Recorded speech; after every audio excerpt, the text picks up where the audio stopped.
kita juga telah melatih komuniti melalui program Kampung Siaga, kita panggil Kampung Siaga 221. 221 ni adalah nama akta APM tu. Semua nak nampak 221. So that's why kalau orang tanya Kampung Siaga 221, apa benda 221 ni? Kenapa 221 bukan 2222, bukan 223 kan? 221 adalah akta kami. Akta Angkatan Pertahanan Awam.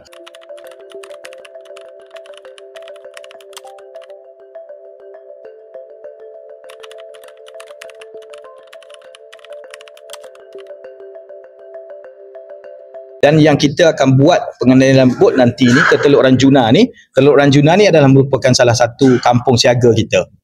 So kita dah train penduduk di Teluk Ranjuna tu. So hopefully that sekiranya berlaku bencana, khususnya banjir lah dalam keadaan sekarang ni, mereka boleh bersedia. Sebab problem kita ni bila berlaku sesuatu, oleh kerana kita tak ada pengetahuan, kita kan jadi panik.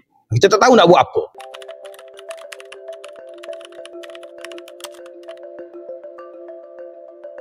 Sebenarnya antara benda yang kita train orang kampung ni, bila berlaku satu bencana, dia tahu nak buat apa. Itu je, nak berkumpul di mana, apa first kata tindakan awal yang dia perlu buat. Mungkin kalau ada sikit-sikit tu, dia orang boleh bantu sesama komuniti. Sebab kita tak boleh bergantung sepenuhnya kepada APM.